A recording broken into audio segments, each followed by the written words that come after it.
আলহামদুলিল্লাহ। সৈয়দাগর পক্ষ থেকে সবাইকে আসসালামু আলাইকুম রহমতুল্লাহ। আশা করি সবাই ভালো আছেন। আমাকে আল্লাহ তাআলা ভালো রাখছেন, আলহামদুলিল্লাহ। আপনারা আমাদের যেই প্রজেক্টটা দেখতেছেন, এইখানে আমাদের 30 শতকের একটা প্রজেক্ট। তো রমজান টার্গেট শশা। তো আজকে আমাদের এই প্রজেক্টের বয়স 5 দিন। এই মাসের দুঃখিত 6 দিন। 26 তারিখে আমরা আমাদের জমিতে বীজগুলো রোপণ করছিলাম জার্মিনেশন করে।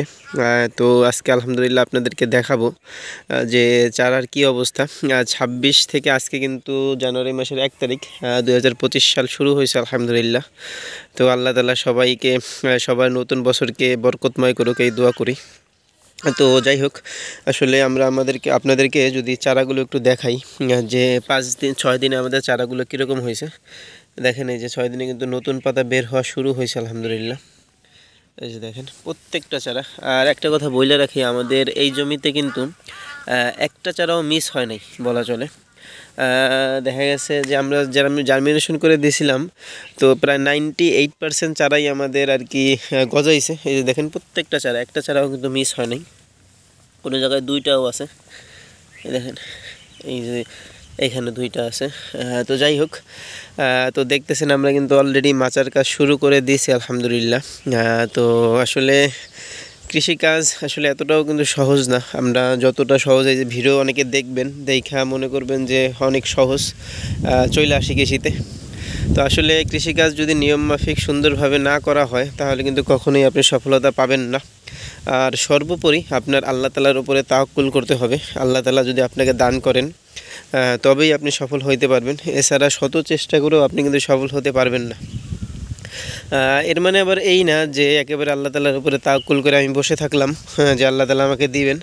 আমি চেষ্টা করব, তো চেষ্টার পরে আল্লাহ তাআলা আমাকে শতভাগ দিবেন ইনশাআল্লাহ। তো আল্লাহ তাআলা বান্দার চেষ্টার উপরেই সমস্ত কিছু দিয়ে থাকেন। তো আমরা কিন্তু প্রচুর পরিমাণে কষ্ট করি, এইটা হয়তো অনেকে জানেন, আবার অনেকে জানেন না। কারণ আমরা দেখতেছেন যে এই যে পুরো জমিটা কিন্তু মাচা দেওয়া হয়েছে। ওই পাশে আমাদের একটা জমি ছিল, ওই জমির বাঁশগুলো এইখানে নিয়ে আসা হয়েছে। আইসা কিন্তু আমাদের দেখেন যে একটা লেবার নিয়ে আমরা সুন্দরভাবে মাচাগুলো দিয়ে দিছি। এখন দেখা যাচ্ছে কয়েকদিন এই জমিতে কাজ মোটামুটি বন্ধ থাকবে, কারণ এখনও কিন্তু মাচার সময় হয় নাই। আমরা উপর দিয়ে জিআই টানবো ইনশাল্লাহ। তো জিআই টানার পরে নেটগুলো দিব। তো নেটগুলো দেওয়ার পরে তো দেখা যাচ্ছে সুন্দরভাবে যে পর্যায়ক্রমে কাজগুলো, ওইগুলো তো আমরা ভিডিওর মাধ্যমে আপনাদেরকে জানাই দিব ইনশাল্লাহ। তো সর্বোপরি সকলের উদ্দেশ্যে একটাই কথা, যে আপনারা বেশি বেশি দোয়া করেন আল্লাহ তাআলার কাছে। রমজান মাস সামনে, রমজান আমাদের টার্গেটটা কিন্তু এইগুলো শসাগুলো রমজান মাসের। তো দেখা গেছে রমজান মাস ইবাদতের মাস, খেদমতের মাস। আপনি যখন চিন্তা করবেন যে আপনার শসা দিয়ে মানুষ ইফতার করবে, এটা কিন্তু আপনার অনেক বড় ধরনের একটা নেকি আপনার আমলনামায় আসবে। কেননা আপনি দেখেন, আপনি একটা জমিতে, আমাদের 30 শতক জমিতে শীতকালীন যেই শসা থাকে, মোটামুটি আমরা যদি একবারে হারভেস্ট করি, মানে গত 2-3 বছরের আর কি অভিজ্ঞতা থেকে বলতেছি, মানে যে শসা চাষের অভিজ্ঞতা থেকে বলতেছি আর কি, যে 30 শতক জমিতে কিন্তু প্রায় মানে একদিন পর 500 কেজি শসা কোনো ব্যাপার না। মানে 500 কেজি শসা হারভেস্ট করা যায়। আপনি দেখেন 500 কেজি, 4টা যদি 1 কেজি শসা হয়, তাহলে 2000 শসা। 2000 শসা আপনার প্রতিদিন মার্কেটে যাইতেছে, বা একদিন পর মার্কেটে যাইতেছে। কত মানুষ আপনার শসা খাইতেছে। আর সমস্ত ওই চিন্তাটা যদি এরকম থাকে যে আপনার শসা দিয়ে মানুষ ইফতার করে, আমি খেদমতের উদ্দেশ্যেই শসাগুলো মানে মানুষকে দিতেছি বা লাগাইতেছি, তাহলে দেখবো প্রত্যেকটা শসার বিনিময়ে আল্লাহ তাআলা আপনাকে এক একটা করে নেকি দিবেন ইনশাআল্লাহ। তো এরকম চিন্তাভাবনা যদি আমাদের থাকে, তো আসলে আমি আপনাদেরকে একটা উদাহরণ দেই। ওই যে দেখুন, ওই যে আমাদের বাসাটা, ওই যে সাদা একটা বিল্ডিং দেখা যাইতেছে। তো আমাদের প্রত্যেকটা বাসায় কিন্তু মানুষ, এই যে এই বাসাটাও দেখেন, এই বাসাটাও কিন্তু একটা জানালা আছে দেখেন। প্রত্যেকটা বাসায় কিন্তু জানালা থাকে। তো জানালা থাকে, জানালা কিন্তু দিতেই হবে।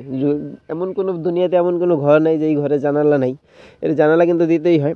কিন্তু বান্দার নিয়ত যদি এরকম থাকে, এই জানালা দিয়ে আমি মসজিদ থেকে আজান শুনবো, তো দেখা যাবে এই নিয়ত যদি বান্দা করে, তো দেখা যাবে ওই জানালার বিনিময়ে, ওই জানালা করতে যত টাকা খরচ হবে, এরপরে মানে ওই এরকম ওলামা একরাম এরকম বলছেন যে ওই ঘর করতে যত টাকা খরচ হবে, প্রত্যেকটা ইটের বিনিময়ে, প্রত্যেকটা মানে আসবাবের বিনিময়ে আল্লাহ তাআলা নেকি দান করবেন।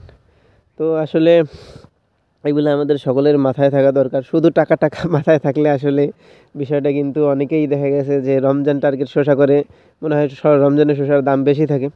তো এই কারণে তো দেখা যাচ্ছে দাম কোনো ব্যাপার না, আমরা 10 টাকা পাইলেও আলহামদুলিল্লাহ, আবার 100 টাকা পাইলেও আলহামদুলিল্লাহ। আল্লাহ তাআলা যেটা দিবেন, যেমন আমরা গত রমজানের 10-এর পরে, রমজানের 10 তারিখের পরে 5 টাকা 8 টাকাও বিক্রি করছি, আবার দেখা যাচ্ছে কোরবানিতে 100 টাকা 110 টাকাও বিক্রি করছি। তো যাই হোক, এগুলো সব কিছু আল্লাহ তাআলার উপরে। আল্লাহ তাআলা যদি চায় তাহলে আমি যেরকম পরিচর্যা করতেছি, পরিচর্যা করা অনুযায়ী আল্লাহ তাআলা ফল দিবেন। আবার যদি আল্লাহ তাআলা না চান, পরিচর্যা করা সত্ত্বেও দেখা যাবে যে গাছে বিভিন্ন ধরনের ছত্রাকের আক্রমণ, বিভিন্ন ধরনের মাকড়ের আক্রমণ, বিভিন্ন ধরনের রোগ ব্যাধি ছড়ায়া পড়বে, আল্লাহ তাআলা আমাকে দিবেন না। এটা আল্লাহ তাআলার উপরে ফায়সালা। আমি চেষ্টা করতে পারবো, আর দিবেন আল্লাহ তাআলা। তো সকলের উদ্দেশ্যে এই মেসেজটাই থাকবে ইনশাআল্লাহ, যে আপনারা পরিপূর্ণ আল্লাহ তাআলার উপরে তাওয়াক্কুল করেন। আল্লাহ তাআলা তাওয়াক্কুলকারীকে নিরাশ করেন না। তো যাই হোক, ভালো থাকবেন, দোয়া করবেন। আসসালামু আলাইকুম রহমতুল্লাহ।